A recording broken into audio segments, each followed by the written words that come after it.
The knocking started at 12 minutes past midnight, and it was my uncle's knock. 3, then a pause, then 2. He had done it that way my whole life, on the door of every apartment I ever rented, and every hospital room, and the one jail cell. 3, then 2, so I would know before I opened up that it was him and not somebody with worse news. I was sitting in the chair by the stove with the lamp off and the poker across my knees, and when I heard it my whole body went to answer before the rest of me caught up. My Uncle Cal had been dead a month. I did not get up. I made myself sit there with my hands flat on the wood of the poker, and I looked at the door. "Tom," he said. His voice came through the door the way it always had, low and a little rough at the edges from the cigarettes he swore he had quit. "Tom, it's cold out here. You going to leave me standing on my own porch?" I did not say anything. The note was in my shirt pocket, where it had been for 4 days, folded small enough that the paper had gone soft as cloth, and I did not need to take it out to read it. I knew the one line that mattered. You never answer after midnight. He knocked again. 3, then 2. The wind was moving in the firs up the slope behind the cabin, and it carried the sound of the creek, and under all of it his voice was patient, the way he had always been patient with me, more patient than I ever earned. "I know you're awake," he said. "I can see the chair from here. Come on." I drove a long way. There was no truck. I had not heard a truck come up the Coal Creek Road, and you hear everything up there, the road being the only flat thing for miles, and the sound of an engine carrying up the drainage a full minute before the headlights show. Nothing had come up the road. I had been sitting in the dark listening to nothing come up the road since the light died, and then at 12 minutes past midnight my dead uncle was standing on the porch asking me to let him in out of the cold. I did not know right then what it was. 4 nights in, I still had a part of me that was reaching for the deadbolt, because that knock had meant safe my whole life, and grief does a thing to a man where the animal part of him will believe anything that sounds like the person he lost. I sat on my hands. That is the plain truth of it. I sat on my own hands in the dark, and I listened to it work the handle, slow, testing, the way you test a door you already know is locked. Then it stopped talking like Cal. It did not say a word. It went quiet, and the quiet was worse than the voice, because I could hear it breathing on the other side of 2 inches of pine, and the breath was too big. It was the breath of something a lot larger than my uncle, who had been a compact man, 5'8", in his boots and proud of the boots. I heard it draw in and let out, slow, and I heard its weight shift on the boards, and the boards did not creak the way boards creak under a man. They groaned. They took on a load and gave it up again, and then whatever was standing out there put one hand flat against the door, and I watched the wood bow in the lamplight from the coals, just slightly, just the give of one plank pressed by something on the far side, and I sat there with the poker, and it did not end until the sun came up. That was the 5th night. By the end I believed things about my uncle that I know now were put in my head on purpose. It started a month before, with his heart.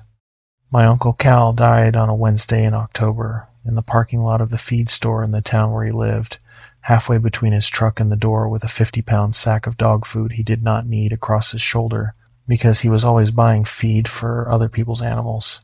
He was 48. He went down between 2 parked cars, and a woman found him there and did everything right, and none of it mattered because his heart had already quit, and quitting was all it intended to do. The doctor used a word for it that meant his heart was bigger than it should have been and had been for years, and that a heart like that can carry a man a long way and then just stop, no warning. No chest pains the week before, nothing. He had a dog at home he had not needed to feed either. He had been going to give the dog food to a neighbor. It hit the family the way that kind of death hits, which is sideways and out of nowhere, and worst on the people who thought they had time. My father took it hard, and my father was not a man who took things in front of you. Cal was his younger brother, 4 years between them, and the two of them had not always been easy with each other, but a younger brother is a younger brother. And my father sat in the back of the funeral home with his hat in his hands and looked at the floor for 2 hours and did not say anything to anybody, and that was the most I had ever seen him grieve out loud. My mother cried the way she cries, quiet and steady, holding the little pack of tissues she kept in her purse for church. My cousins came. People from 3 counties came, because Cal was the kind of man who fixed a neighbor's fence and did not bring it up, who showed up when your transmission died on the highway at 2 in the morning, who kept a list in his head of everybody's bad stretch and checked on them without making them feel checked on. And I sat in the second row of folding chairs, and I could not cry at all, because I was the one who owed him the most and had paid him back the least, and a man like that does not get to cry at the funeral. He does not get the relief of it. I had spent the last few years of my uncle's life mostly not answering his phone calls, and now the calls were over, and there is a particular kind of silence that comes into your pocket when the person who kept calling stops, and I had been sitting inside that silence for a month. The weeks after the funeral were their own long gray country. I stayed in my apartment mostly, in the town 2 hours down the valley from where Cal had lived, and I did not drink, which surprised the people who knew me and did not surprise me, because grief and the drink do not always want the same days, and this was a grief that wanted me awake for it. I would go whole afternoons sitting at my own kitchen table doing nothing, the way I later sat in the good chair up at the cabin doing nothing, and I would think about the voicemail. There had been a voicemail, the last one, from September, and I had deleted it without listening, and now there was no getting it back, and I did not even know what he had wanted. Maybe nothing. Maybe just to check on me the way he always did. Maybe something. Maybe he had felt his own big, tired heart and wanted to say a thing to me while he could, and I had thumbed it into the trash because I could not take his voice that day. And that was a stone I was going to carry into the ground with me, the not knowing, and I knew it, and there was nothing to do about it. At the graveside, my father had stood next to me, and neither of us had said anything, which was how my father and I did most things. He was the older brother, and he had spent his life being harder than Cal, harder on the world and harder on me, and I think he had used Cal the way a lot of hard men use a soft brother. Let Cal do the loving so he did not have to. Let Cal be the one who called and showed up, and now the soft brother was in a box, and my father was standing at the hole with his hat in his hands, and I understood, watching him, that he had lost more than a brother. He had lost the part of himself that had loved people out loud, because he had contracted that job out to Cal for 40 years, and now the contractor was dead. He put his hand on my shoulder once, at the graveside, hard, and took it away, and that was the whole of what my father and I said to each other about Cal, and it was more than we usually managed. I did not tell my father about the will. Pruitt called me and not him, and I understood why later, up at the cabin, reading the notebook. Cal had not wanted his brother to have the place. He had wanted me to have it, the nephew who kept asking, and he had wanted me to have it because he thought I could do the 7 days, and he could not have known, writing that leaving it to me was the last thing he would ever do to me. The kindest and the worst, a mountain and a rule and a note, handed across death to the one person who had spent his whole life proving he could not be trusted with anything, because that one person was also the only one who had ever wanted the place. And Cal was a man who could not stand to keep a thing from somebody who wanted it that bad, so he gave it to me. God forgive me, he wrote. He knew. The whole thing turns on who I was by then, and I was not much. My name is Tom. I was 36 that fall. I had been a lot of things for short stretches and nothing for long ones. I loaded trucks for a distributor for a couple of years and was good at it until I was not. I ran a forklift. I did framing for a contractor named Rudy who kept me on longer than he should have because Cal had asked him to. And I paid that back by showing up on a Monday, still drunk from Sunday, and dropping a wall of sheeting off the second floor that could have killed the kid working below me. And Rudy walked me to my truck himself, and did not yell, which was worse than yelling. I have never in my life been fired by somebody who yelled. It is always the quiet ones. They have already given up on the yelling by the time they get to you. The drinking is the short way to say all of it. I do not like the longer way. I was a person who was fine for a while and then was not fine, in cycles.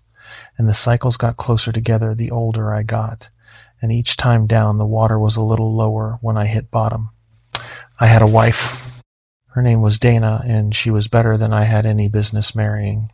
And we had a boy, Cody, who was 9 now and lived with his mother 2 states away, and knew me mostly as a voice on a phone, and a man who showed up sometimes smelling like mints over something else. Dana had not left in anger. That was the part I could not put down. She left the way people leave a house that is on fire, slowly, calmly, with the important things in a bag, because staying had stopped making sense. She told me she hoped I got better, and she meant it, and she took my son to a town where I was not, and she was right to. I saw Cody a few times a year when the money and the roads and Dana's patience lined up, which was not often. The last time before all this, in the summer, I had him for a supervised afternoon at a park with a woman from the county sitting on a bench pretending to read, and Cody had shown me a loose tooth, worked it back and forth with his tongue in his finger, proud of it the way boys are proud of falling apart in the right direction. And I had told him the tooth fairy paid $1 in my day, and he had looked at me like I had crawled out of a cave, because it was $5 now. Everybody knew that. And we had both laughed, and for 20 minutes I had been a father and not a case. Then the woman on the bench had looked at her watch, and it was over. He hugged me around the middle, quick, and went back to his mother's car, and I stood in the park and watched the car go, and understood that my son was learning to say goodbye to me the way people say goodbye to weather, something that comes and goes and you do not build anything on it. That was the boy the thing at the door would use against me on the 4th night and again on the last. A loose tooth and a $5 bill and a quick hug from a kid who had already half learned not to count on me. It is not much to hold a man on a mountain. It was all I had, and it held longer than anything else, and in the end it did not hold at all. Cal was the one who never gave up on the yelling because he never yelled in the first place. That was the thing about him. He had watched me come apart in slow motion for the better part of 10 years, and he had never once told me I was a disappointment, never once used the word that everybody else got to inside their own heads when they looked at me. He drove 4 hours to sit in a courthouse hallway, the day I lost most of my rights to see my own son, and he did not lecture me on the drive home. He stopped at a diner off the interstate and bought me a hamburger and talked about a truck he was thinking of buying, and let me be a person for an hour instead of a case. He put up the money for the lawyer that got the visits I did have. When I bottomed out the last bad time and could not make rent, he covered it, and he did it in a way that let me pretend it was a loan, and we both knew it was not a loan, and he never once brought up the number, which was not small. By the time he died, I owed my uncle somewhere north of $11,000 that existed nowhere on paper, that he had never asked after, that I had told myself 100 times I would pay back when I got right, and getting right had stayed a season away my whole adult life. I think about that diner day more than any other. The courthouse in the morning had gone the way those things go, which is quiet and polite and final, a woman at a bench reading from papers, my ex-wife's lawyer being reasonable, my own lawyer, that Cal had paid for doing what he could with what I had given him to work with, which was nothing, which was a man with 2 failed tests and a missed program and a record of not showing up. When it was done, I had supervised visits and not much else, and I had earned every line of it. And I came out into the courthouse hallway with the fluorescent lights buzzing and my whole life fitting in a manila folder under my arm, and Cal was standing there. He had driven 4 hours to sit on a hallway bench through a hearing he was not allowed into, so that I would not walk out of it alone. He did not say a word about how it went. He looked at my face and knew, and he put a hand on the back of my neck, the way he had since I was a boy, and he said, "Come on, I know a place." And he drove me to a diner off the interstate with a sign shaped like a coffee cup, and he ordered us both hamburgers and coffee. And for 1 hour he did not let me be a case. He talked about a truck, a 3/4 ton he was thinking of buying off a man in the next county, and the man wanted too much, and Cal walked me through the whole of it, the engine and the miles and the rust on the rockers and what he might offer and what he would walk away at. And I sat there and ate a hamburger I could not taste, and let my uncle build me a small ordinary world to sit in for an hour instead of the one I had just been handed. He never bought the truck. I found that out going through his things. He had no more intention of buying that truck than of flying to the moon. He made it up, the whole of it, the miles and the rust and the man in the next county, made up an hour of ordinary talk out of nothing and handed it to me across a diner table because he could see I could not carry the real thing one more minute. That was my uncle. That is who the thing at the door wore. That is why it took me 6 nights. It was not wearing a stranger. It was wearing the best man I ever knew, and it had his voice down to the grain. And I had gone quiet on him. In the last 2 years, when I was in the worst of it, I stopped picking up when his name came up on the phone. I could not stand to. It was not that he made me feel bad. It was that he made me feel loved, and a man drowning cannot stand the sight of a hand reaching for him, because the hand is a mirror, and the mirror says, "Look what you are doing to the people who reach." So I let it ring. I let it ring in April, and I let it ring in July, and I let it ring the last time in September, 3 weeks before the feed store parking lot, and I never called back. And whatever he had wanted to say to me on the last voicemail, I never listened to it. I deleted it without listening because I could not take his voice that day, and then there were no more voicemails to delete. And there was a chair in a funeral home with my name on it and no tears in me to put in it. So that is the man I was when the lawyer called about the will. A man who had spent his uncle's love like it was money and never sent a payment, and who had gone silent on him at the end, and who was sitting inside the particular quiet of a phone that had stopped ringing.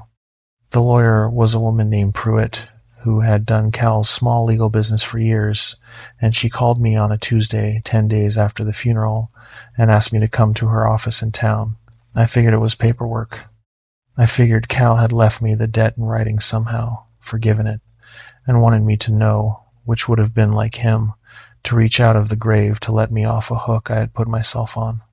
I drove over in my truck with a check engine light that had been on for a year, and I sat in a chair across from Pruitt, and she slid a folder across the desk and told me my uncle had left me the cabin.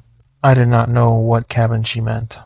For a second I thought there had been a mistake, that she had the wrong nephew, because Cal had a house in town, a normal house, and I had assumed the house would go to my father or get sold, and nobody had ever said a word about a cabin. And then it came up out of my childhood, the way a thing will when somebody says the right word, and I remembered that there had always been a cabin.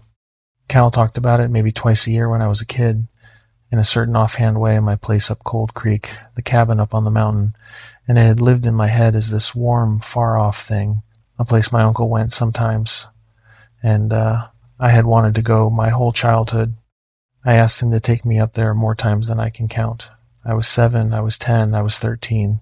Every hunting season I would ask if we were going up to the cabin, and every summer, and Cal always had a reason. He was busy. The road was washed out. He was not feeling up to the drive. Some year it was the truck, some year it was work. One year I remember he told me the roof was bad and he had to fix it before anybody could stay. And the next year I asked about the roof, and he changed the subject so smooth. I did not notice for years that he had changed it. He never said no. That was the thing I understood later, sitting in Pruitt's office with the folder in my hands. In all those years, he never once said, "No, you cannot come," because a no is a thing a kid pushes against. He gave me 100 small reasons instead, and a small reason is soft, a small reason a boy cannot argue with, and by the time I was grown I had simply stopped asking, the way you stop asking about anything that has quietly never happened.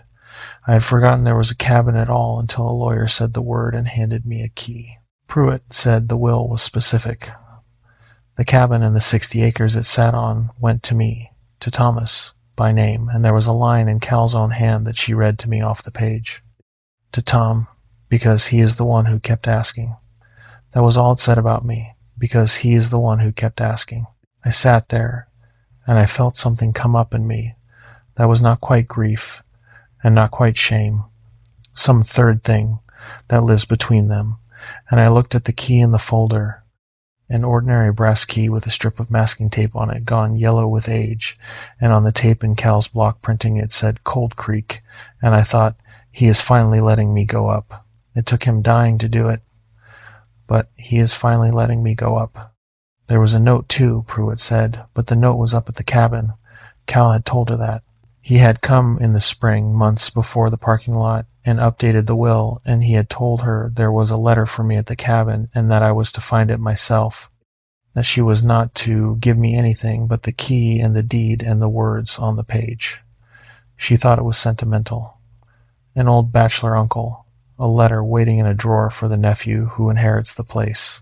She smiled when she said it. She had no reason not to. I did not go up right away, and it mattered later that I did not go up angry or drunk or in a hurry.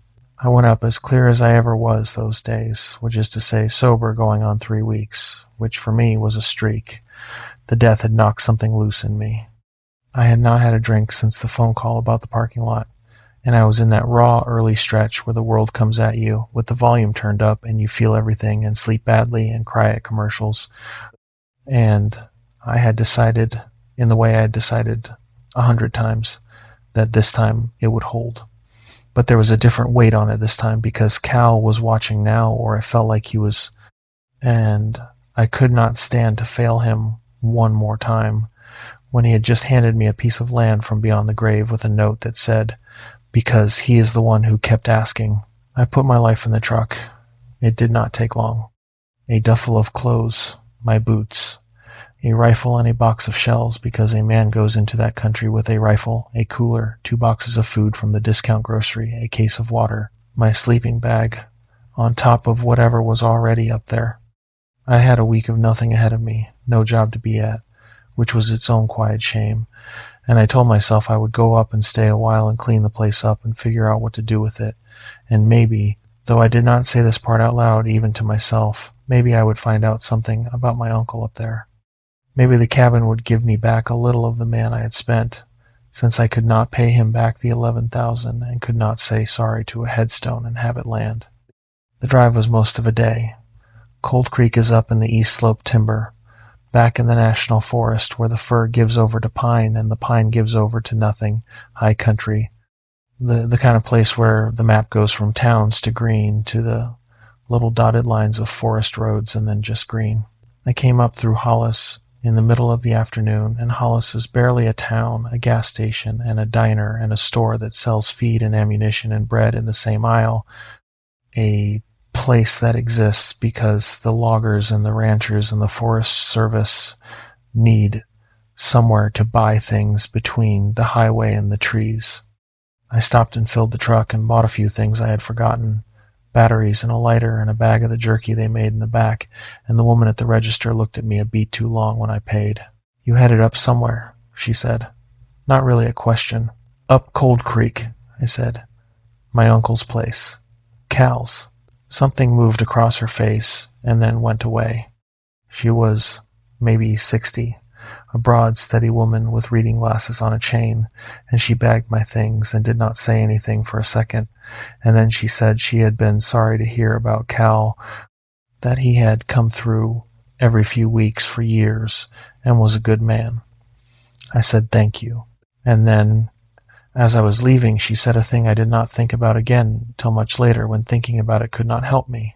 You be back down before the week's out, she said. Not come back and see us. Not drive safe. Be back down before the week's out.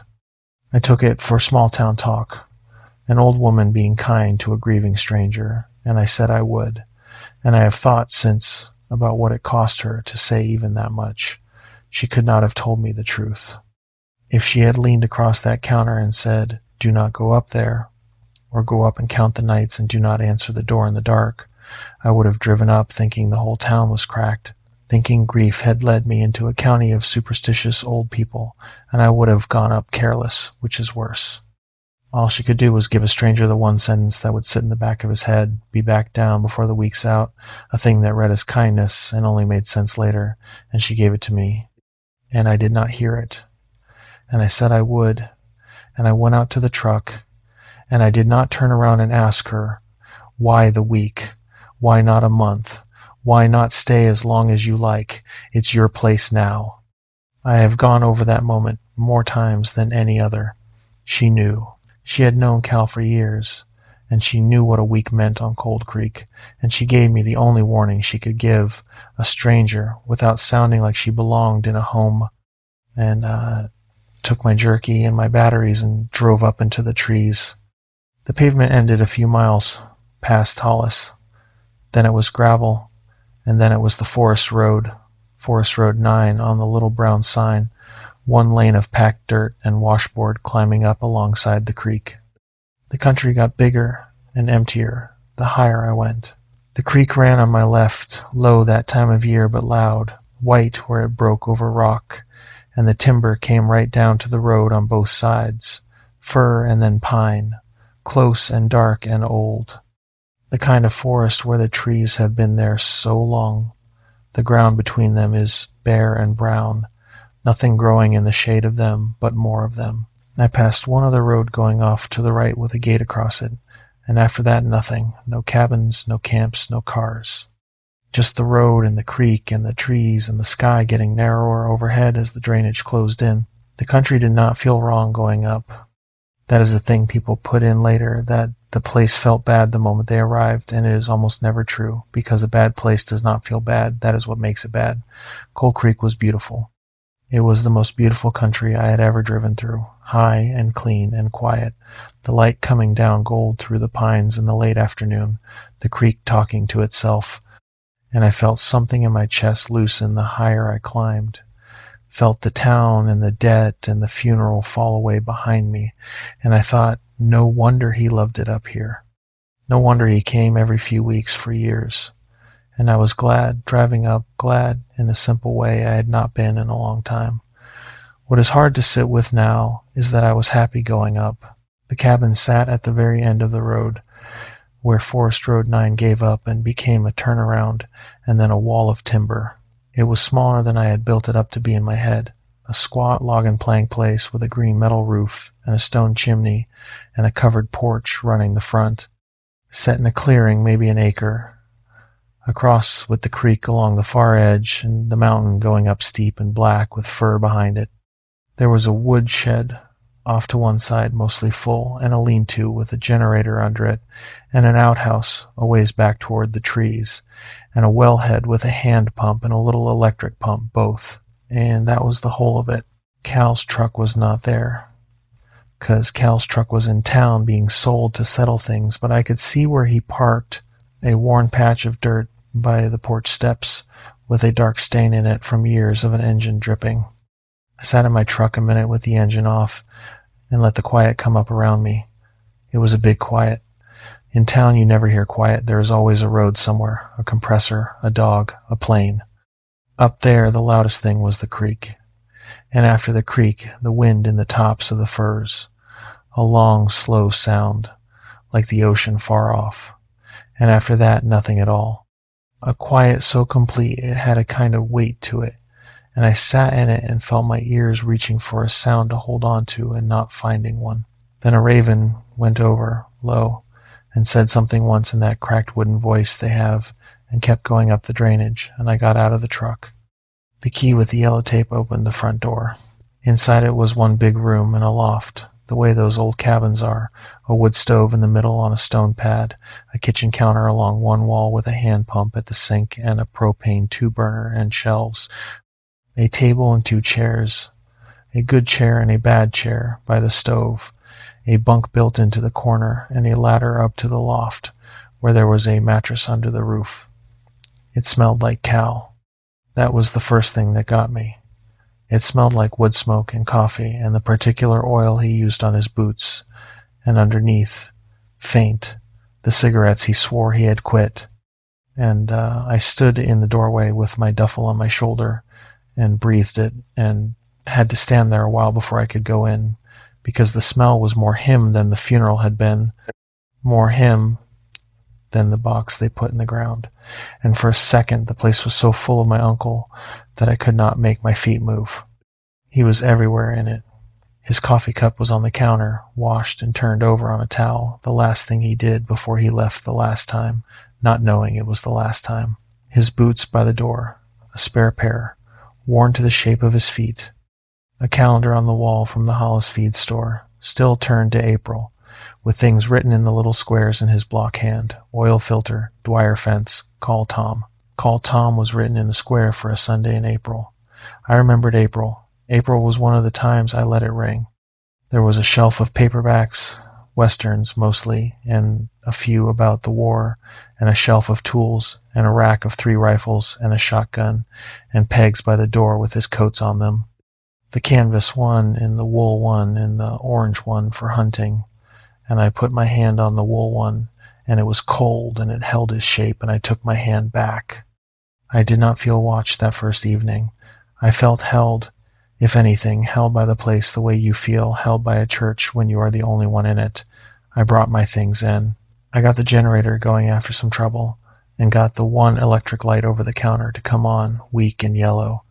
And I built a fire in the stove, because the cold comes down fast up there once the sun drops behind the mountain, which it does early, the mountain being right there to the west.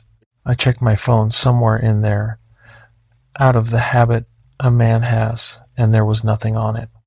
No bars, not one, and I remembered the signal had died somewhere back past Hollis, and not come up again the whole climb, the way it does when the country closes in and the nearest tower is a mountain range away. There was no landline. Cal had never run a wire up that road, and I understood why now, though I did not think a thing of it then. I put the phone on the counter to charge off the generator, and I did not pick it up again for 2 days. And when I did, later in the worst of it, it still said no service. And it went on saying no service every time I looked, which by the end was often the way I kept touching a burn to see if it still stung. I found the food Cal had left, canned goods and rice, and a coffee can of grounds, and a bottle of good whiskey up on the high shelf, and I looked at the whiskey a while, 3 weeks sober, and I did not take it down. That first night I looked at my dead uncle's whiskey on a lonesome mountain with nobody for miles to know or care, and I left it on the shelf. I made a can of chili on the propane and ate it at the table with a spoon out of the pot, and I washed the pot at the hand pump, working the handle until the water came up cold and iron tasting out of the ground. And I sat by the stove after and watched the fire through the little window in the door and listened to the creek and the wind and thought about Cal. I thought about how many nights he had sat in this same chair, the good chair, which I was in, and looked at this same fire. I thought about all the years he had come up here alone and never brought me, and I did not think it bitter. I thought it sad that he had this beautiful place and kept it to himself, and I wondered if he had been lonely up here, or if the loneliness had been the point. Some men need a place with no one in it. Cal might have been one of them, and I never knew, 'cause I never came up, 'cause he never let me. I slept in the bunk that first night rather than the loft. I could not have said why, except that the loft felt like Cal's and the bunk like a guest's, and I was a guest even now, even with the deed in my name. I slept hard and did not dream, or did not remember dreaming, and I woke with the gray light coming in the window, and the fire down to nothing, and the cabin cold. And for one clean second, before I remembered anything, I was just a man who had slept well in the mountains. Then it all came back, Cal and the parking lot and the will, but gently, the way it comes back on a good morning. And I got up and built the fire again and put coffee on and stepped out on the porch with the cup to watch the light come down the mountain. That was the first morning, and nothing was wrong with it. It was a good day, the last wholly good day I have had, and it matters that it was ordinary. I spent the first day working, because work was the thing I had instead of a drink, and I knew it. I split wood. The shed was full, but a lot of it was old rounds gone punky, and there were fresh rounds of fur under a tarp that Cal had bucked up and not gotten to before he died. And I set up the splitting maul and the block, and I split fur all morning, and it was good work, the kind of work my body knew how to do without my head. The maul coming down and the round falling open clean along the grain, the smell of the fresh wood, the ache building in my back and shoulders that is an honest ache. I stacked what I split in the shed under the roof. I hauled water, 4 trips with the 2 galvanized buckets Cal kept by the sink, filling the barrel inside the door so I would not have to work the hand pump in the cold of the morning. I looked at the generator and cleaned the plug and got it running better. I greased the pump handle where it had gone dry and screamed on the downstroke. I swept the cabin floor with a broom worn down to a fan of bristles, and I carried the old punky rounds out of the shed and stacked them separate for kindling, and I found a leak in the shed roof where a sheet of the green metal had lifted a nail, and I climbed up and set it back with a rock for a hammer because I could not find the real one. It was the kind of day my hands knew. There is a peace in it a drinking man does not get much of. The peace of a body doing plain work in the cold with nothing owed on it and nobody to let down.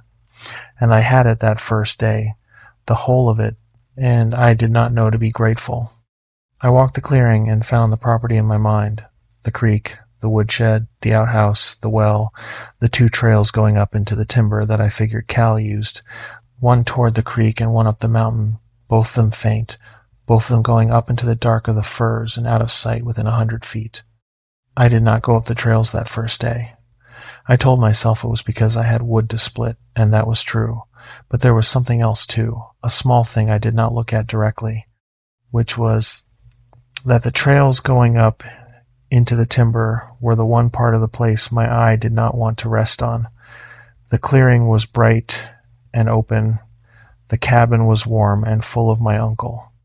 But the timber came right down to the edge of the clearing, all the way around, a black wall of fir, with the trunks close, and the ground bare under them, and the light not getting in more than a few feet, and the 2 trails went up into that and disappeared, and whenever I looked at where they disappeared, I felt my eye slide off. The way the eye slides off the sun, not out of fear, just a small physical refusal, and I did not think about it. I split more wood. Late that first afternoon, with the wood split and the light going long in gold, I walked down to the creek. It was the one place I let myself go that was not the clearing, because the creek ran along the open edge of it, and I could get to the water without going in under the trees. It came down out of the timber above the cabin in a series of little falls and pools, cold enough that it made my teeth ache when I cupped a hand and drank, clear enough that I could see the stones on the bottom of the deep pool below the big flat rock, brown and golden green, and a single trout holding in the current with its nose upstream, working its tail just enough to stay in one place. I sat on the flat rock a long time and watched that trout hold in the water, and I thought about how Cal must have sat on this same rock 1,000 times, and how he had never once brought me to it, and I was not angry. I was just full up with the strangeness of loving a man my whole life, and finding out after he was dead that there was a whole country of his life I had never been let into. The rock was warm from the day. The water was loud and steady. Up the mountain the light was climbing the firs, and where it left them the trees went from green to black, and I sat there until the cold came up off the water and drove me back to the cabin. I found the photographs that evening. I was going through the cabin the way a person does alone in a dead man's place, unable to help it, and in a coffee tin on the high shelf, the kind with the plastic lid, there was a stack of them, old ones, the square kind with the white borders, and I sat at the table under the weak yellow light and went through them one at a time. They were all Cold Creek. The cabin younger, the logs less gray, a younger Cal standing in front of it in clothes from a time before I was born, squinting into the sun with a string of trout held up. Cal on the porch with a dog I did not know, a heavy old black dog. Cal and my father, both of them young, my father with hair, the 2 of them leaning on a truck with the mountain behind them, and my father was laughing in the picture, which stopped me, because I could count on one hand the times I had seen my father laugh, and here he was young and laughing up at Cold Creek with his little brother. There was not one photograph of the 2 trails going up into the timber. There was not one of the tree line. Every picture pointed at the cabin or the creek or the people, and the trees were always just a dark wall at the back of the frame, and I did not think anything of it then, that a man could take pictures at a place for 40 years and never once point the camera up the mountain. I thought it later. I made supper on the propane, another can of soup, and I ate it at the table with the photographs spread out, and when the dark came down I did what I had done the night before. I locked both doors and built up the fire and sat in the good chair. Except this time I was not a stranger in the place. I was a man who had spent a day in his uncle's country and started to fall for it. And I felt good, like maybe I would keep the place, come up in the summers, bring Cody someday when things were better, teach him to hold a fly in that pool below the flat rock. I let myself think things like that for the first time in a long time. That is what the place gave me the first day and a half. It gave me a future to picture, which is a thing I had not had in years, and I have wondered since whether that was part of it too, whether the place lets a person fall in love with it first so it has something to take. The first full night up there, the night before I found the note, was loud the way the mountains are loud once the ear learns them. The creek. The wind coming down the drainage in long pushes that moved the tops of the firs and then died. Something small in the walls, a mouse most likely, working away at the back of a shelf. An owl started up somewhere across the clearing around midnight, that low 4-note call they make, and answered itself, or was answered, from further up the mountain. Once, late, there was a sound I could not place, a single long low call from high up in the timber that was not the owl and not the wind and not the coyotes I had heard earlier down the drainage. A sound that started like an animal and did not end like one, and I lay in the bunk and listened for it to come again, and it did not, and I told myself it was an elk, because elk make strange sounds in the fall. They bugle and they grunt and they make noises that raise the hair on your neck if you do not know what they are, and I did know what they were, so I told myself elk, and I went to sleep. I have thought about that sound. It was the first night. It had already come down close enough to make a sound I would hear. The first night, before I ever found the note, and it had waited and watched me fall for the place and let me sleep. I found the note the second morning. I was looking for matches. The box by the stove had gone down to a few, and I figured Cal kept more somewhere, and I started going through the place the way anybody does in a dead man's cabin, opening drawers and tins, learning where a dead man kept things. There was a drawer in the table I had not opened. It stuck, swollen with the damp, and I worked it out, and inside there were the ordinary things, a stub of pencil, a deck of cards soft with use, a spool of wire, a folding knife, and an envelope with my name on it. Just Tom, in Cal's block hand, the letters pressed hard enough to feel from the back. I stood there holding it a while. This was the note Pruitt had told me about, the one Cal wanted me to find myself. I sat down in the good chair by the stove and opened it with the folding knife, careful, because it was the last thing he would ever write to me, and I did not want to tear it. There was one sheet of lined paper folded in 3, and it was not long, and I read it there in the gray morning light with the fire ticking, and I have it still, and I know it by heart. This is what it said. Tom, if you are reading this, then I am gone, and the place is yours, and I am glad it is yours, because you are the one who kept asking, and a man ought to give a place he loves to the one who wanted it. I am sorry I never brought you up. I had reasons, and they were good ones, and I will tell you, the only one that matters. There is one rule about this cabin, and it is the whole of it. You do not answer after midnight. No matter what you hear, no matter whose voice it is, no matter what it says to you or what it seems to know.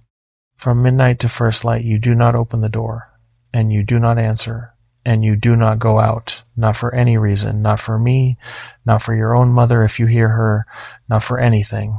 Keep the doors locked. Keep the rule. Do that, and stay 7 days, and the place will let you leave, and after that it is yours, and you can come and go as you please, same as I did, 100 times up and 100 times down. 7 days, Tom. That is all it asks. And one more thing, and then I am done. Whatever you hear out there in the nights, and you will hear things, know that I loved you. I loved you the whole time, through all of it, and I never once thought the things about you that you thought about yourself. Whatever it tells you, that is the truth, and the other is a lie. Keep the rule. I will see you when you are old. Cal. I read it twice. Then I sat there. The honest thing is that I did not feel afraid. I felt sad, and I felt confused, and under both of those I felt the small warm ache of a man being told he was loved by someone he had failed, which is the sweetest and the worst feeling there is. The rule barely registered as a real thing. It read like an old man's superstition, like the way my grandmother would not put a hat on a bed or open an umbrella indoors. A private ritual Cal had built up over years of being alone in a place that made noises at night. Cabins make noises. Wind comes down the chimney sounding like a voice. Animals come around in the dark. A man alone up here long enough would build himself a rule to feel safe, would tell himself do not answer after midnight, so that when the wind said his name he had a wall to put between himself and it. That is what I thought. I thought my uncle had been a little bit alone up here, a little bit haunted by his own quiet, and had made himself a rule, and had loved me enough to pass the rule along so I would not be scared my first nights in a strange place. The lines that stayed with me were the other ones. I never once thought the things about you that you thought about yourself. Whatever it tells you, that is the truth, and the other is a lie. I read those over, and I did not understand them then. I thought it was Cal being kind across the distance, the way he was always kind, telling his screw-up nephew he was loved before the nephew could go up to the lonely cabin and sit in the quiet and hate himself. I did not read it as a warning about a specific thing that would happen. I read it as grace. I folded the note back up and I put it in my shirt pocket over my heart, where it stayed the whole time I was up there, and I went out and split more wood. And I did not think about the rule again until the light started to go, but I did keep the rule that first night I knew about it, the second night, and I kept it out of love and not out of fear. When the dark came down, I locked the door, the good iron deadbolt Cal had put on it, and I locked the back door too, the little one by the kitchen, and I told myself I was doing it for him, honoring the old man's rule, the way a man goes to a church he does not believe in for someone he loved. I built the fire up, and I read one of his westerns in the good chair with the lamp on, and I felt fine. I felt better than fine. I felt close to him. It came the second night at 12:30. I had looked at the clock when I heard the first sound, which was not a knock, it was a footstep. One, out on the porch. The particular heavy creak of the third board from the door. The one that creaked under me every time I went in and out. And I knew that board, and I knew that creak.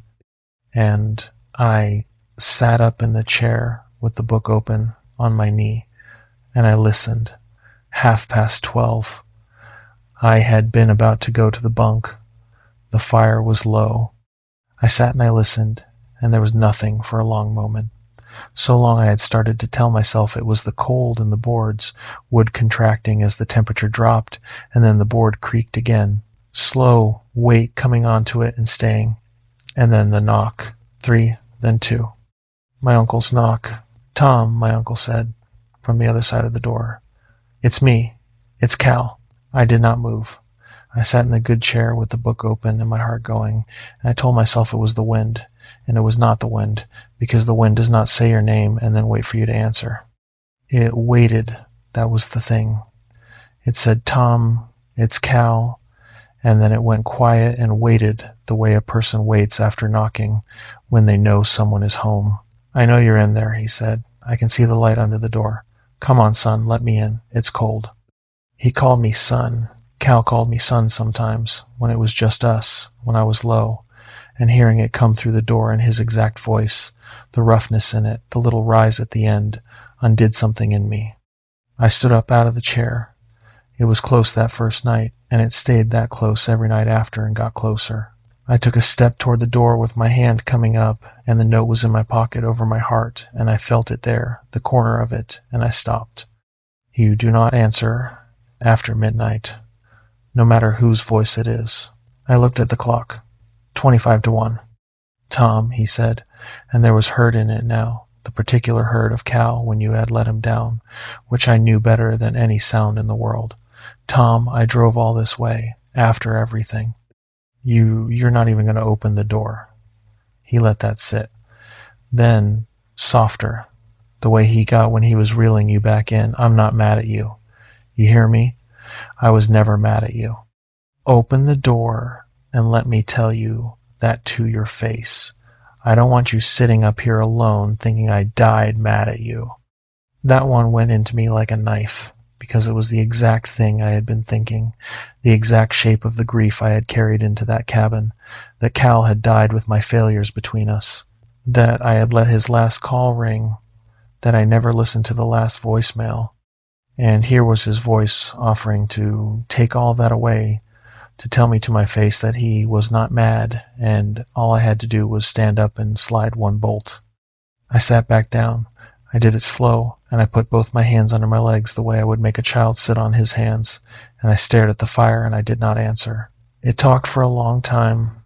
I am not going to say all of it, because a lot of it was too private, things only Cal would know.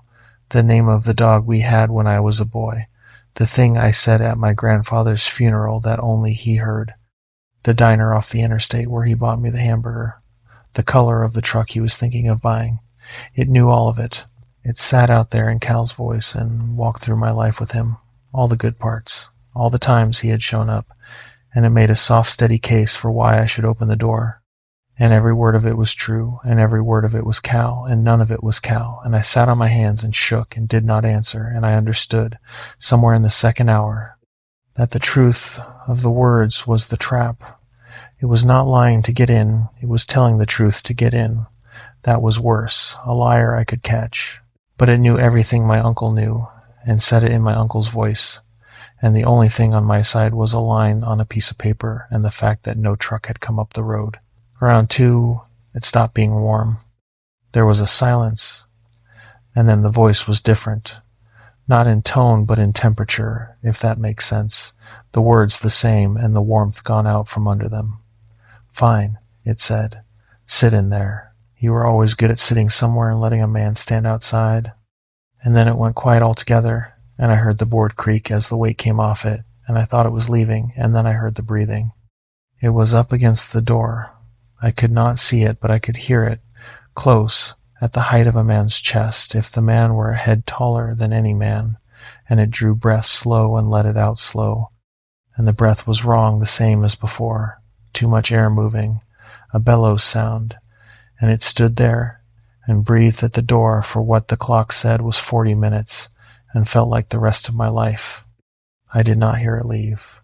At some point the breathing was there, and then, between one listen and the next, it was not, and the creak came back up into my ears, and the wind, and I sat in the chair until the window went from black to gray, and then I got up on legs that did not work right, and I unlocked the door and looked out, and there was nothing on the porch, and no truck in the yard, and no tracks in the frost on the boards where a man's boots would have left them, but the frost on the third board, the one that creaked, was gone, melted off in a patch bigger than a boot, the shape of nothing, as if something warm had stood there a long time. I did not sleep that day. I did not get in the truck that morning and drive down to Hollis and never come back, though I wish I had. Part of it was Cal. The note said 7 days, and I had made it 2, and a piece of me, the worst and best piece, the piece that had been failing my uncle for 10 years, could not stand to fail him at the one thing he had asked me to do from beyond the grave. Keep the rule. Stay 7 days. He had never asked me for anything. He had asked me for this. And part of it, I will admit, was that in the daylight, it seemed like something I could explain, a dream, a haunting of grief. Grief does strange things, everybody says so, and I was 3 weeks off the drink and raw as a wound, and maybe my mind had built my uncle out of the wind and the cold and the boards because I wanted him back so bad it broke something. That is what I told myself over coffee I could not taste, in the bright ordinary morning, with the creek talking and a raven going over. I told myself I had grieved out loud in the night and been frightened by my own grief. I decided to leave anyway. Not run, I told myself. Just go down to Hollis for the day, be around people, sleep at the diner if they had a room, come back up clear. I loaded a few things in the truck around noon, and I got in and turned the key and it started fine, and I drove out of the clearing and down Forest Road 9 toward the pavement, and Hollis in the world, and I made it about a mile. It was standing in the road. I came around the bend where the road runs close along the creek, and it was standing in the middle of the track, maybe 80 yards down, dead center, where I had to go. And I stood on the brake, and the truck slid on the gravel and stopped. And I sat there with both hands on the wheel and looked at it through the dusty windshield in the full light of a clear afternoon. At first my mind said Cal. For a half-second the shape of it was my uncle, standing in the road in his orange hunting coat, waiting for me, and something in my chest leapt toward it before my eyes caught up. Then my eyes caught up. It was too tall. That was the first wrong thing my body understood, before my mind would take it, that whatever was standing in the road stood a head and shoulders over any man, that the orange coat, if it was a coat, came down over a frame that was not built like a person, the arms too long, hanging down past where a man's hands would be, the shoulders too high and set wrong. And it was not wearing my uncle's face. I made myself look at the face, and there was no face. Where the face should have been there was bone. A deer's skull, long and white and bare. The black hollows of it turned toward me down the length of the road, and up off the top of it the antlers came, and the antlers were wrong, too many points. Branching and branching again, the way no antler in the world grows, a whole dead thicket of them coming up off that white skull against the green of the timber. And then, while I looked at it, it was Cal again. I do not know how to say this so it lands the way it happened. It did not change, like a picture changing. It was both. For as long as I looked, my eye kept trying to make it my uncle, and kept sliding off onto the bone, back and forth, Cal, skull, the orange coat, and then a hide split like bark under the coat, a man's stance, and then something that only stood like a man because it had watched men stand, and the whole time it did not move. It did not come toward me. It did not raise a hand. It stood in the road exactly where I needed to drive, and it turned that white face at me, and it let me look. And that was the worst part, that it let me look, that it wanted me to look, that it stood still and patient in the afternoon sun and gave me all the time I needed to see it and not believe it. I do not know how long I sat there. My hands had gone numb on the wheel. And then the thing my mind did, to save itself, was decide I was seeing things. It was a relief, deciding that. It came over me like warm water. Of course I was seeing things. I had not slept. I had sat up all night listening to my dead uncle's voice. I was 3 weeks off the drink and grief-sick and alone in the high country. And now I was looking down a forest road at a hallucination my broken mind had built out of a burned snag, or a dead tree, or a trick of the light through the timber. That was all it was, a snag. I would drive down there, and it would be a snag with a fork of dead branches, and I would feel like a fool, and I would keep driving to Hollis and get a real night's sleep. I took my foot off the brake and let the truck roll forward. It let me get to about 40 yards, and then it was not a snag. It did not resolve into a dead tree the way I needed it to. It stayed exactly what it was, and it got worse the closer I came. The skull bigger and whiter, the wrong antlers filling more of the windshield, and at 40 yards I could see the 2 points of dull red down in the black sockets, steady, banked like coals, pointed at me, and I could see that under the coat the chest moved. It was breathing, the same too big slow breath that had stood against my door at 2 a.m, and I hit the brake again, and the truck stopped, and I sat 40 yards from it, and it did not blink, 'cause it had nothing to blink.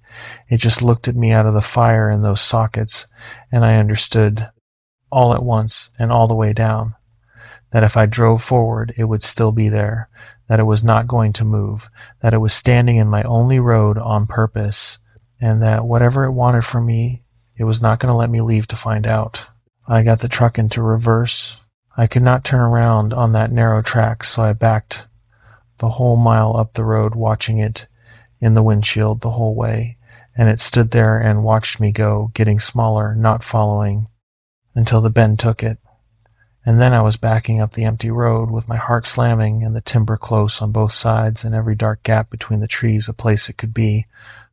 And I got back to the clearing and turned the truck around hard in the turnaround, and I sat in the yard with the engine running and shook, When I could think again, I told myself the story that let me stay. I had seen a thing on the road. Either it was real or it was in my head, and if it was in my head, then leaving would not fix it. I would carry it down to Hollis with me. A man cannot drive away from his own mind. And if it was real, then it was the thing Cal's note was about, and Cal's note said what to do about it. Stay 7 days, keep the rule, do not answer after midnight. The note did not say run. The note said 7 days and it will let you leave. Cal had done it 100 times. Cal had sat in that cabin 100 nights with that thing in the road and that voice at the door, and Cal had kept the rule and left in the morning and lived a whole life, 48 years of it, and he had loved me enough to leave me the map. All I had to do was do what he did. 4 more days. This was not brave. People have called it brave since, the few I have told, and it was not. It was a trapped man telling himself the trap had a door, and it was Cal. Above all of it, under all of it, it was that I could not fail my uncle one more time. He had asked me for 7 days. I was going to give him 7 days if it killed me, and I did not yet let myself finish the thought that it might. That was the 3rd day. The nights after that are hard to keep in order, because I stopped sleeping, and a man who stops sleeping loses the edges between the days, and the thing outside used that, I think. It waited until I was worn thin, and then it stopped talking about the good times. The 3rd night it came at midnight exactly. I had not slept in the day. I had sat in the cabin with the doors locked, watching the light go, and when the clock came around to 12, the board creaked and the knock came. 3, then 2, and then the voice. And it was warm again at first. It always started warm. It asked me to open the door. It told me it was cold. And when I sat on my hands and did not answer, it waited, and then it said the thing that started the real work of the week. You know why I never brought you up here, it said. It was still Cal's voice, still warm, but there was a new thing riding under the warmth, a patience that was not kind. You want to know? You always wanted to know. I will tell you, Tom. I never brought you up here, because I could not stand a whole week alone with you. A weekend I could do. A hamburger off the interstate I could do. But a week of you, up here, in the quiet, with no bottle to make you bearable. No, I loved you the way you love a dog that bites from a distance, with a fence. I told myself it was not Cal. I sat there and I said it out loud, in the cabin, to the fire. That is not him. That is the note. Whatever it tells you is a lie. I had the note in my pocket, and I put my hand flat over it. But the thing outside had my uncle's voice, and it had the whole of my life to work with, and it was not making things up. That was the horror of it. It was taking true things and turning them a quarter inch until they showed a different face. Everything it said was built on something real. The money, it said. You thought that was love. $11,000 and change, and you told yourself your uncle gave it to you because he believed in you, Tom. I gave you that money the way you throw a coat over a dead thing in the road so you do not have to look at it. It was not for you. It was so I would not have to picture you. So I could tell myself I had done something and go on with my day. You were a bill I paid to keep the guilt quiet. And you never paid a dime of it back, did you? Not 1 dime. You let a man carry you for 10 years, and you could not even carry the shame of it. So you let my calls ring, and I would sit by the phone in that house in town, an old man, and let it go to the machine, and pour myself a drink and think, well, there he goes again. There goes Tom. It went at Rudy next, the contractor who kept me on longer than he should have. You know why Rudy never yelled when he walked you to your truck, it said. You always told yourself he was a decent man. He was afraid of you. A drunk on a framing crew is a man who might drop a wall on a 19-year-old kid, which you did, and Rudy walked you out soft because you do not yell at the dog while you are getting it out of the yard. Cal got you that job, did you know that? Cal called in a favor with Rudy, a real favor, the kind you only get to call once, and you spent it in 4 months and nearly killed a boy. and Rudy called Cal after, not to complain. Rudy was not that kind, but to tell him gentle that it was done, and Cal thanked him and hung up the phone and sat in that house in town and put his face in his hands because he had spent the one favor he had on you and you had thrown it off the second floor. And the drink, it said, and here it slowed down, here it got almost tender, the way the cruelest part of a person gets tender. I never blamed you for the drink, Tom. A man drinks. But I will tell you what I could not stand, and I never told you, and now I never will unless I tell you tonight. It was not the drinking. It was that you made everybody who loved you into a fool.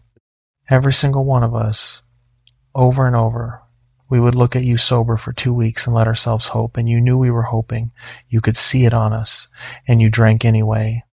And every time you drank, you did not just fail yourself.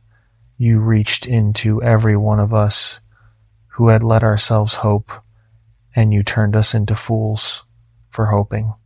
Do you know how many times I let myself believe you had it this time? Do you know how tired a man gets, hoping for somebody who will not stop teaching him not to? By the end, I did not hope anymore. That was the mercy you finally gave me. By the end, I heard your name on the phone and felt nothing, and that nothing was the most peace you ever brought me. I sat in the chair and took every word of it, because there was a version of each thing that was true, and the thing outside knew the exact grain of the true version and pressed on it until it bruised. I did let the calls ring. That was true. That was so true it took the ground out from under me. And I sat in a good chair, my uncle's chair, and I started, God help me, to believe it. Because it fit. It fit the shape of the man I already thought I was. The lie was in my own voice, in the voice of the one man who ever loved me, and it did not have to be believable. It only had to fit the hole that was already there. And there was a hole in me the exact size and shape of I am a disgrace, and everyone who ever loved me did it out of pity, and the thing outside the door had found it, and it poured itself in. It talked until nearly 3. It went through all of it. The wall of sheeting I dropped that could have killed the kid, and it told me Cal had heard about it and been sick, had told my father his brother's boy was a danger to be around. Dana leaving, and it told me Cal had helped her go, had given her gas money and told her she was right to run.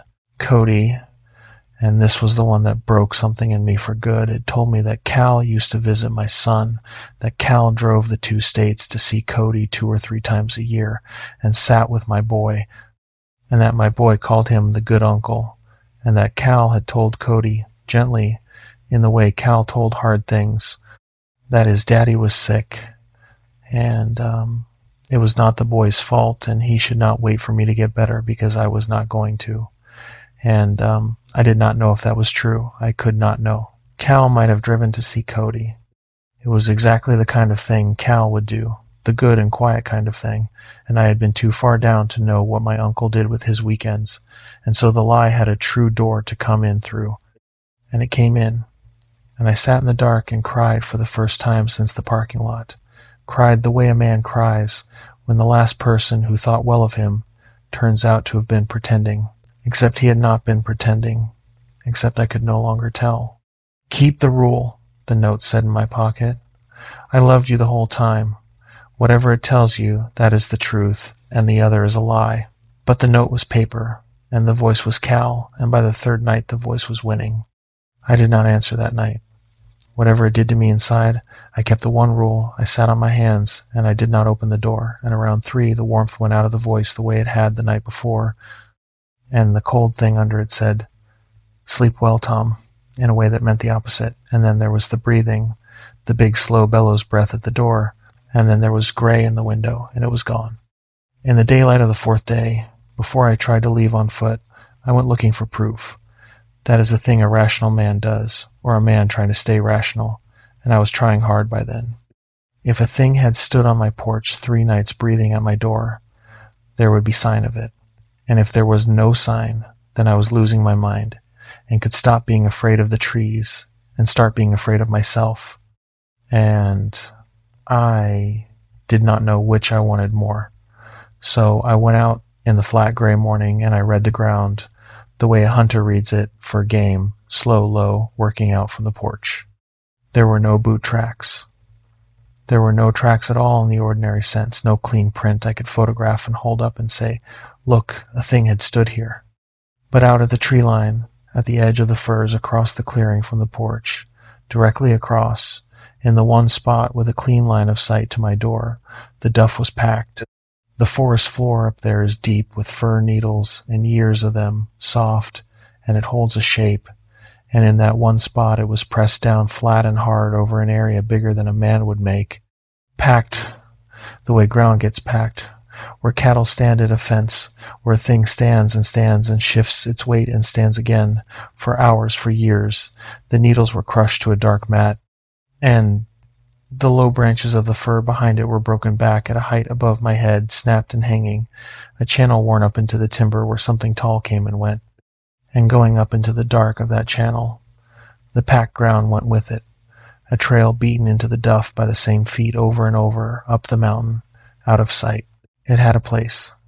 That is what I understood, crouched at the edge of my uncle's clearing with my hand on the cold packed ground. It stood in that spot and watched the cabin, had stood there so many times, over so many years, that it had worn the forest floor down like a doorstep, and the cabin it faced was the cabin. Cal came to 100 times, and the door it faced was the door with the rule on it, and this had been going on longer than my whole life.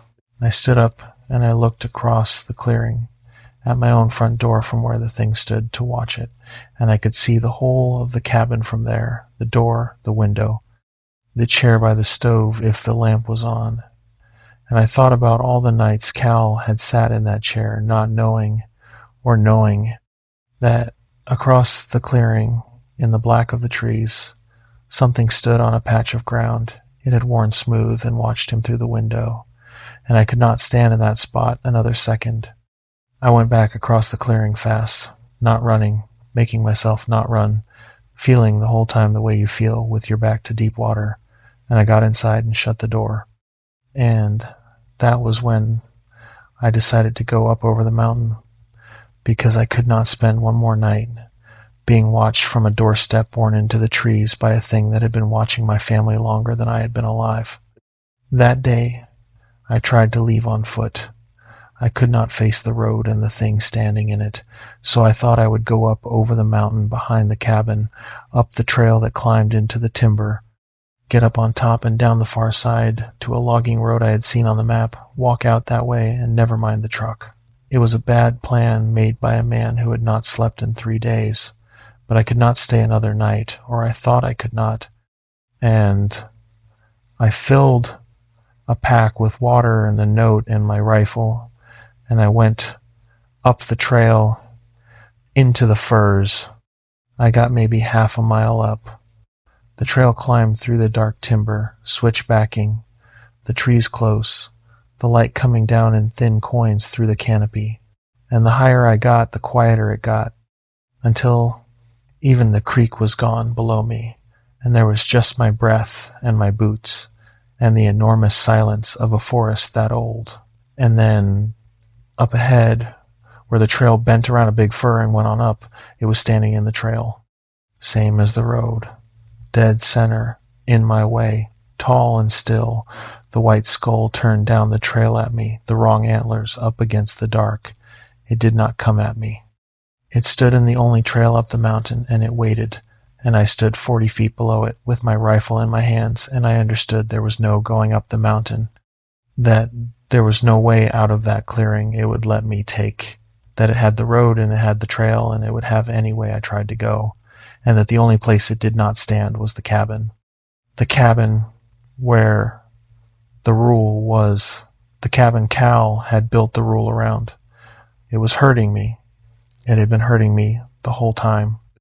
Every way out but the one the note gave me was blocked by the thing itself, and the one the note gave me led back into the cabin for 4 more nights of its voice. I raised the rifle. I do not know what I meant to do. I put the front sight on the center of that white skull, and my hands were shaking too bad to hold it, and I did not fire. And while I stood there with the rifle up, it changed again, the way it had on the road, and For one moment it was Cal, my uncle, standing on the trail in his orange coat, looking down at me with such sadness on his face, such love, and it said in his voice, out loud, the only thing it ever said to me in the daylight, "Put it down, son. You never could finish anything." And I put it down. I turned around and I went back down the trail to the cabin, and I locked the door, and that was the fourth day, and I was not a whole man anymore. It did not only work Cal. Cal was the one it kept coming back to. Cal was the door that worked. But somewhere in the middle nights, when it was hunting for the sound that would move me, it tried the others. I would be sitting in the chair on my hands, and the voice at the door would stop being my uncle and be Dana, my wife, who I had not heard the voice of in more than a year, except flat and careful about the boy, and now it was her voice from before, from when she still loved me, from the kitchen of the first apartment, saying my name, the way she used to say it, Tommy, and I had never let anybody call me Tommy but her, and it stood out there in the dark and called me Tommy and asked me to come out and said she had been wrong to go, that she wanted to try again, that she was out there in the cold waiting for me, and all I had to do was open the door. And I knew Dana was 2 states away, asleep in a house I had never seen with a man I had never met, and it did not matter that I knew it.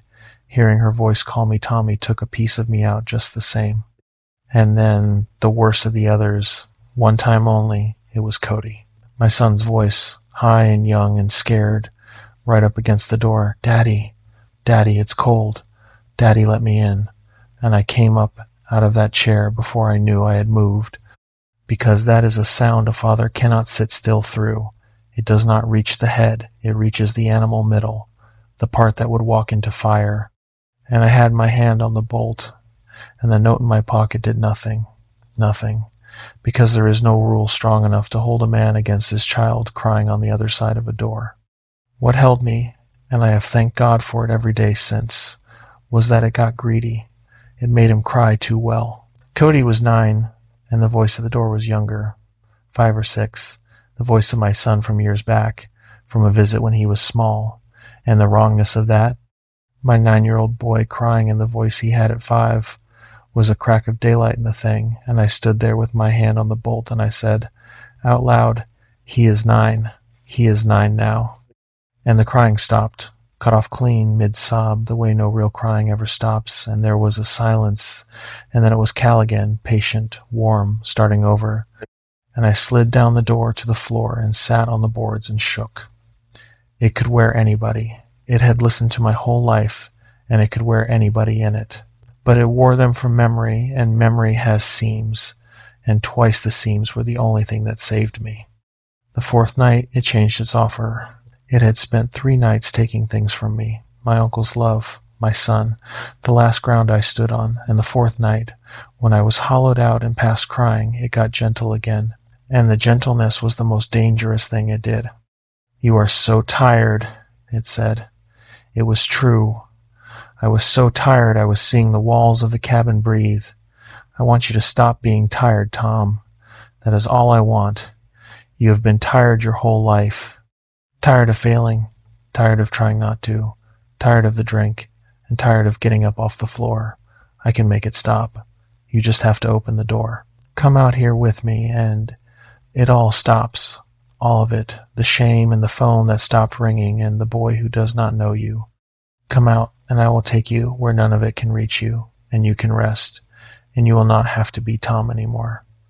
Doesn't that sound good? To not have to be Tom anymore. It sounded good. That is how far down it had gotten me by the 4th night.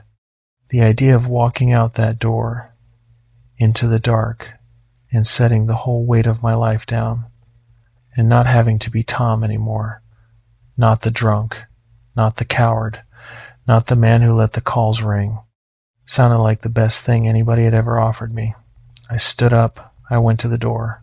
I put my hand on the deadbolt and my thumb on the catch, and it was warm out there. It was waiting. It had gone quiet the way it went quiet when it thought it had you, and I stood with my hand on the bolt for a long time. What stopped me was not the rule. The note did not save me the 4th night. I was past the note the 4th night. What stopped me was Cody.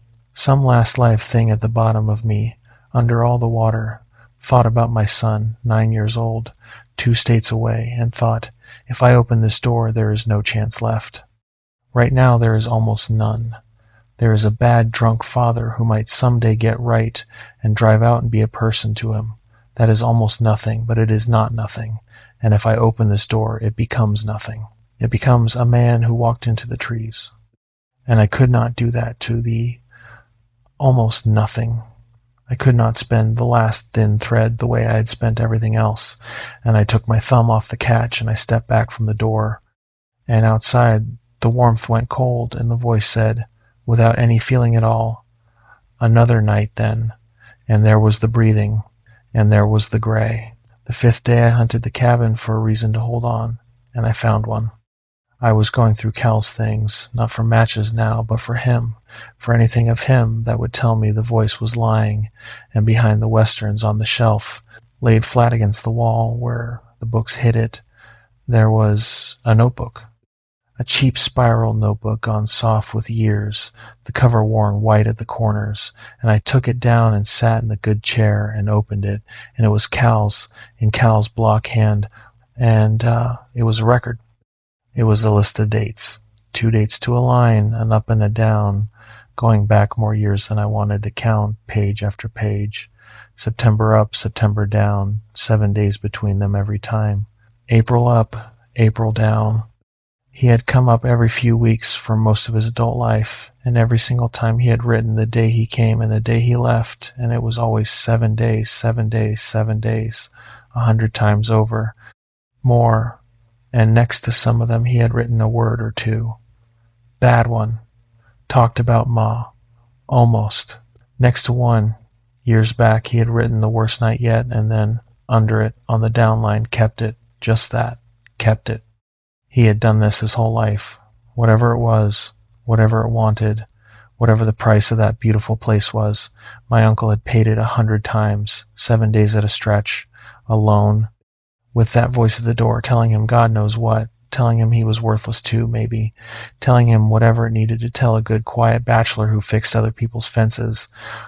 And he had kept the rule and left in the morning and come home and made feed runs and covered his nephew's rent and never said a word about any of it to a living soul. He had carried this. He had carried it the way he carried everything, quiet, alone, without making you feel the weight of it. And on the last page, dated that spring, the last time he came up, there was one line under the down date, and it was not about the night. Leaving it to Tom, it said, he is the one who kept asking. God forgive me, he can do 7 days. I did. I sat with that a long time. God forgive me, he knew what he was leaving me. He knew what the 7 days were. And he left it to me anyway, because I was the one who kept asking, and because I understood then he thought I could do it. He thought I could keep the rule for 7 days. My uncle, who had watched me fail at everything for 10 years, had looked at the hardest thing he knew and thought his broken nephew could do it. It was the only time in my life anyone had ever handed me the hard version of a thing instead of the easy one. Everyone else gave me the small reasons, the soft nose, the hamburger off the interstate. Cal had given me a mountain and a rule and a note that said, you can do 7 days. I did. And it was the truest respect I had ever been paid, and it came from a dead man, and I had 2 nights left. And I decided in that chair, with the notebook in my hands, that I was going to keep the rule if it killed me, because it was the only gift I had left to give him, and I had never once given him anything. I took the whiskey down that afternoon. It is the one thing in the whole week I am not ashamed of. The 5th day, with the notebook read and my uncle's respect sitting on me like a weight I did not think I could carry, I stood on a chair and took Cal's whiskey down off the high shelf, the good bottle, most of it still there, and I set it on the table, and I got a cup and I sat down in front of it. I had not had a drink in a month, and I wish I could say it was easy to leave it. It was not. It was the hardest thing besides the door, because a man who has not slept in 5 days with a voice in his head telling him he is a disgrace is a man who has never in his life had a better reason to drink. And there it was. My dead uncle's whiskey, no one for miles, no one to know, and every cell in me leaning toward the cup. I sat there with it a long time. The light moved on the floor. I thought about the notebook 7 days, 7 days, 7 days, 100 times, and I thought about how Cal must have sat in this same chair on his own bad nights up here and looked at this same bottle. And I did not know if he drank it or not. There was no way to know, and it did not matter because the choice in front of me was mine and not his. And I thought about the note, not the rule part, the other part. I never once thought the things about you that you thought about yourself, and I thought, if I drink this, then the voice is right.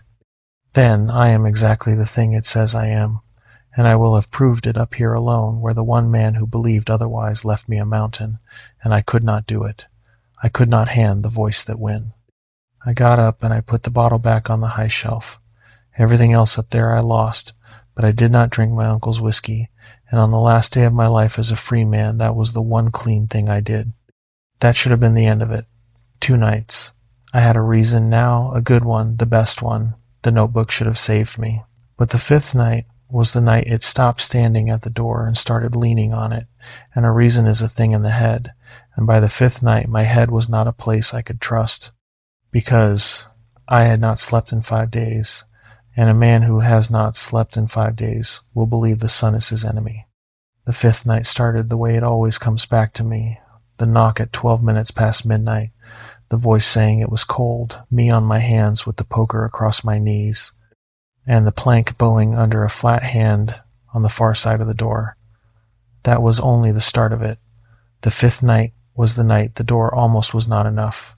It did not talk much the 5th night. That was the change. The first nights it had worked me with words, my uncle's whole warm voice.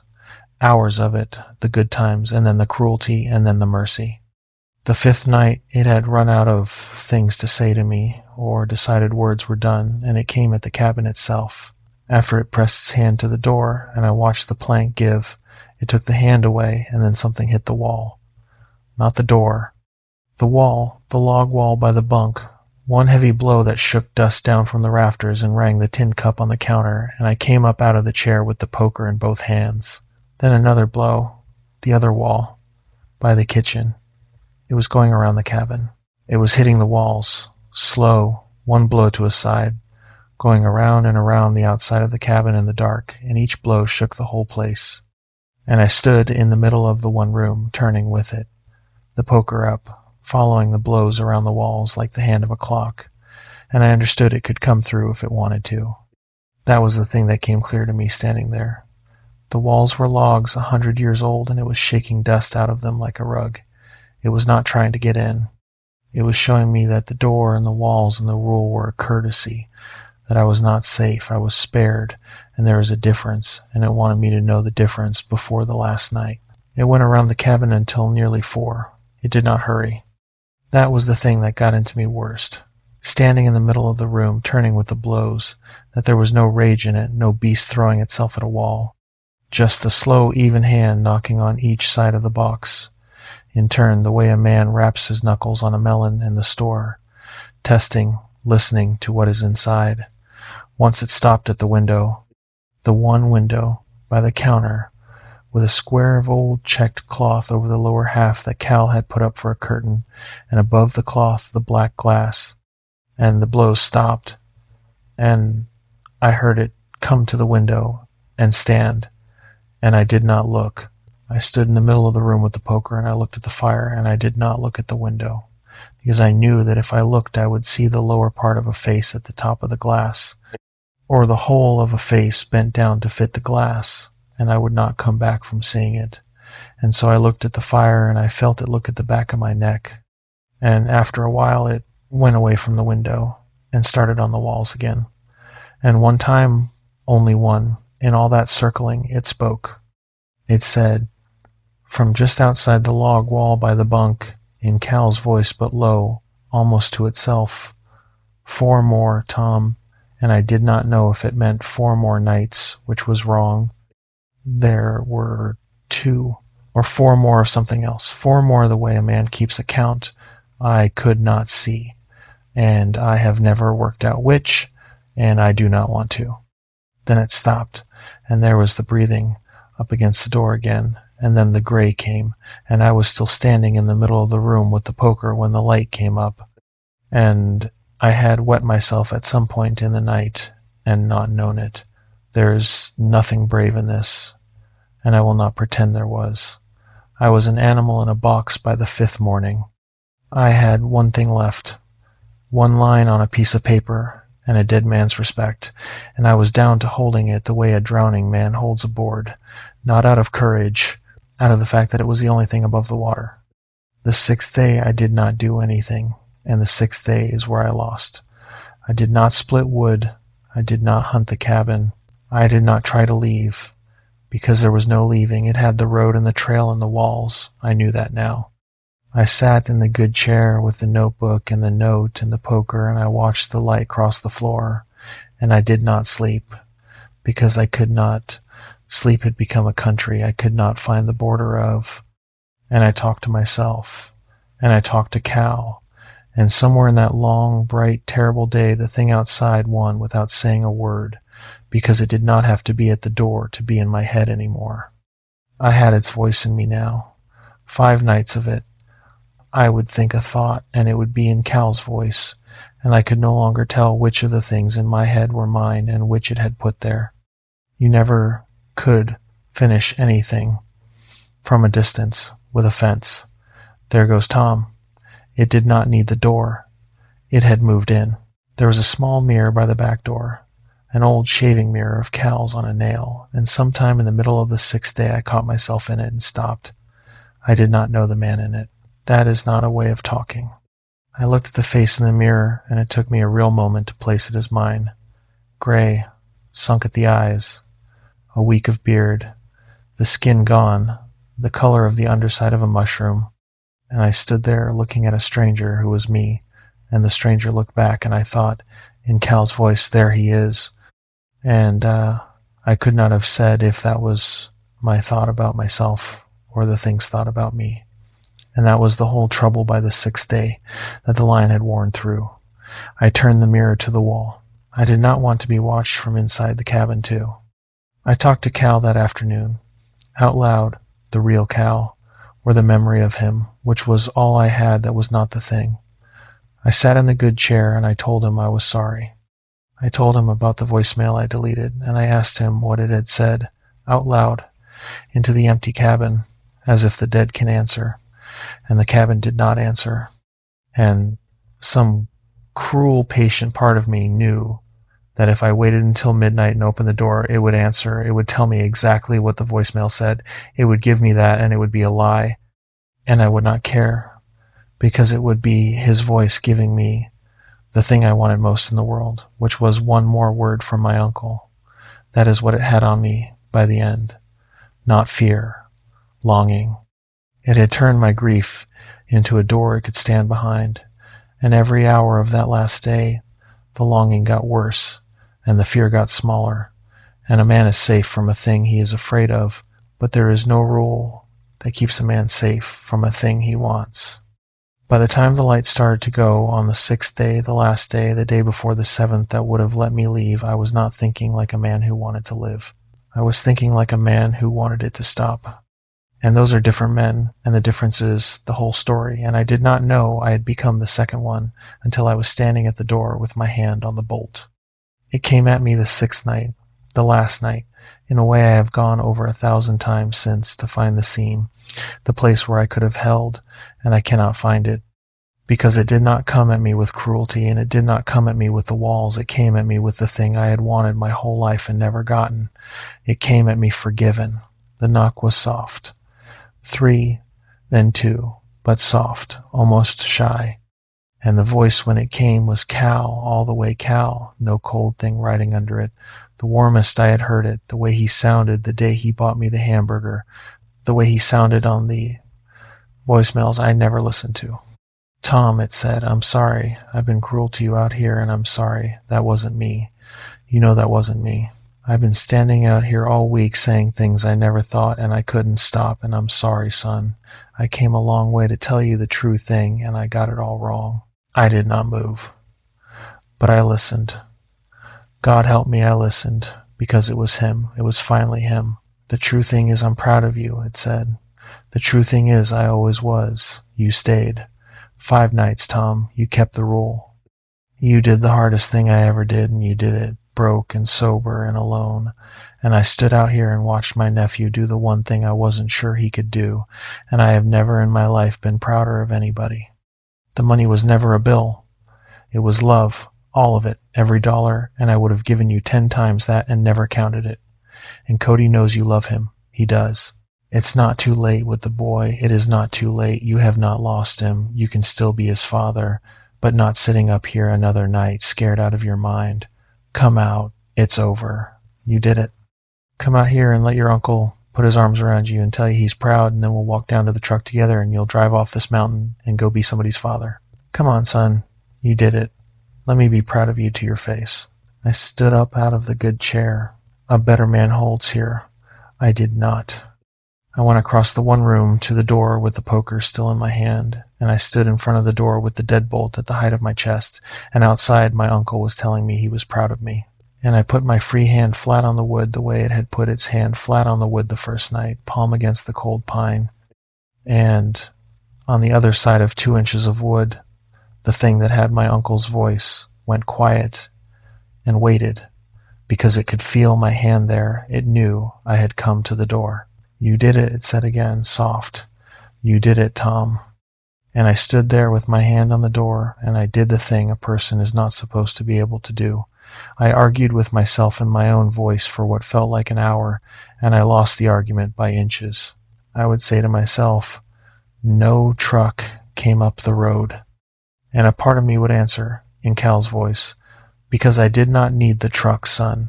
I came the way the dead come. That does not make it not me. I would say, the note said do not answer, no matter whose voice it is. And the voice would answer. The note was, for the bad nights. Tom, this is not a bad night. This is the good night. This is the night it lets you go. I wrote that note before I understood. Open the door. I would say, it hit the walls. It went around the cabin. That was not Cal. And the voice would say, that was me trying to reach you through the wall, because you would not open the door. Do you know what it does to a man to stand outside all night and not be let in? I was desperate to hold you. That is all that was. Every wall I put up, it had a door through, because it had my uncle's whole voice and my uncle's whole life and 5 nights of study of exactly which of my own thoughts to answer and how. And behind all of it, under all of it, the thing it kept coming back to, the thing there was no answer for, was the one it had found the very first night. Let me tell you, I am not mad at you. I do not want you sitting up here alone thinking I died mad at you. That was the wound the whole week had been widening, and now, on the last night, it laid a warm hand right in it. I did not want to be a man whose uncle died mad at him. I had wanted, my whole grieving month, 1 more minute with Cal to hear him say it was all right. And here was the minute. All I had to do was slide 1 bolt, and Cal would say it was all right, and I would not have to carry the parking lot and the silent phone for the rest of my life. That was the trade it offered. Slide the bolt and set down the heaviest thing you carry. I thought about Cody. I reached for him the way I had the 4th night, my last live handhold, and it did not hold, because the voice had thought about Cody too. It's not too late with the boy, it had said, and standing at the door I turned that over, and the voice, hearing me turn it over the way it always heard, said the last thing, the thing that finished me. He's going to grow up thinking his father was a coward, who could not even come down off a mountain. Is that the last thing you leave him? A man too scared to open a door for his own uncle? Or you come out here now, with me, and you are not a coward anymore. You are a man who did the hardest thing there is, and someday somebody tells that boy, your father went up on a mountain and faced a thing that would break most men, and he walked out into it with his head up. Which father do you want him to have, Tom? The one behind the locked door, or the one who came out? That is the scene, if there is one. It turned my own son, my last handhold, into a reason to open the door. It made walking out the brave thing. It made staying inside the cowardice. It took the one thread that had held me and it wove it into the rope, and I stood there with my hand on the deadbolt, and I was crying. I had been crying for a while without knowing it, and I said out loud, "To the door, are you really out there?" And it said, in Cal's voice, so gentle, so tired, so proud, "I'm right here, son. I've been right here the whole time. Come and see." I slid the bolt. I have tried to make that a decision. I have wanted to say I decided, because a decision is a thing a man can own, a thing with a before and an after where he could have chosen the other way. But it was not a decision. It was the end of 6 days without sleep, and a month without my uncle, and 10 years without a single person handing me the hard version of a thing instead of the easy one. And it was a voice that had studied me for 5 nights. The way a man studies a lock he means to open. And when I slid the bolt, it did not feel like choosing. It felt like a held breath, finally let go. The bolt went back with the sound it always made, that small iron sound, and I put my hand on the latch, and I opened my uncle's door on the last night, 20 minutes before 1 in the morning, and I looked out. It was standing at the edge of the clearing, not on the porch. That was the first thing, and some cold, sane part of me marked it even then.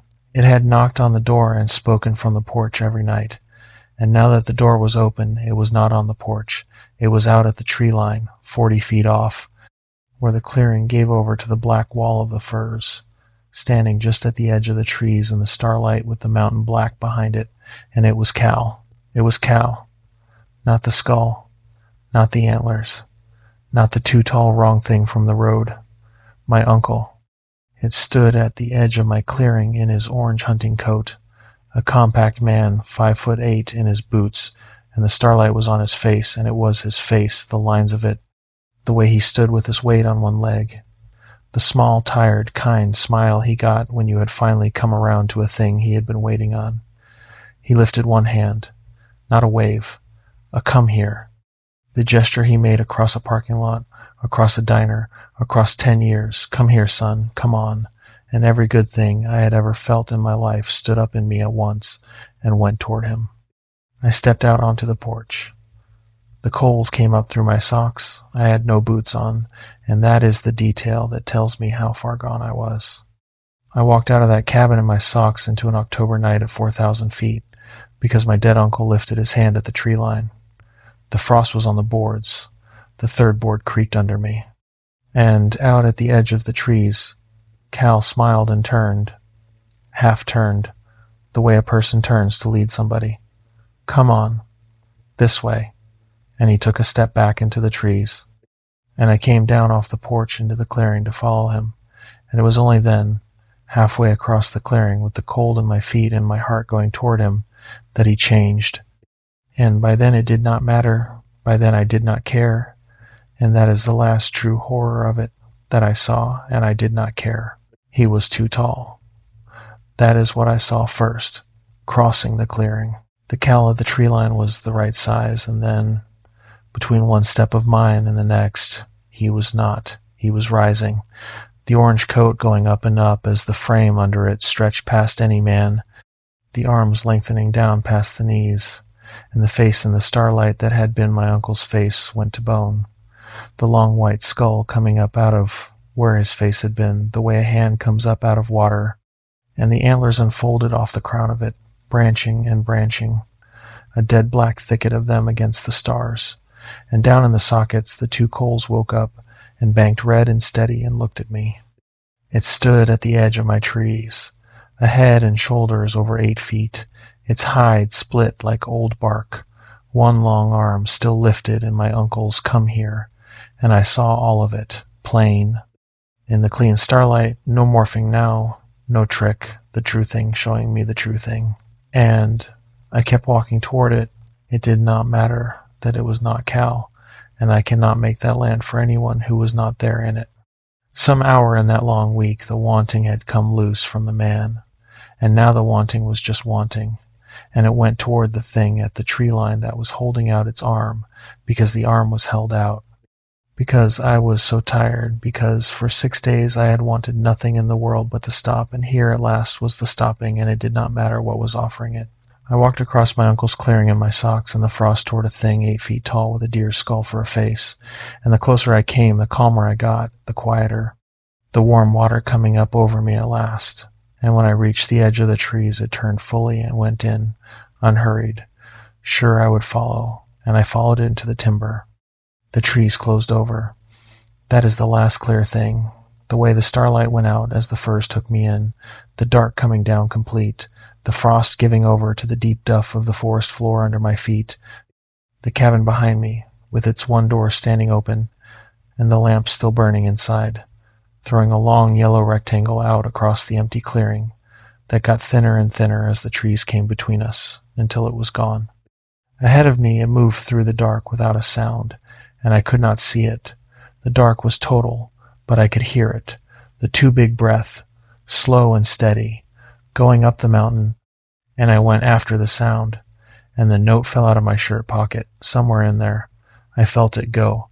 The last of Cal, the paper that said whatever it tells you that is the truth, and the other is a lie, and I did not stop to pick it up. I left it on the duff behind me in the dark, and I went up into the trees after the breathing. I am not going to pretend it is my uncle. I know what it is. Even now, even here, even after, I know what it is, and I know what it did to me, and I know the note was true, and the voice was a lie. I know all of it. I have known it the whole time. But he is walking ahead of me in the dark. And the higher we go, the more he sounds like Cal again, the breath easing down to the size of a man's breath. And now I can hear him humming, the way Cal hummed when he drove, that tuneless low thing under his breath. And now the trees are thinning, and there is a light ahead, a warm light through the trunks like a window lit in a house, and he is turning around to wait for me. And it is his face, it is my uncle's face, tired and kind and glad, so glad, and he is holding out his hand. He is here. My uncle is really here. I am so happy.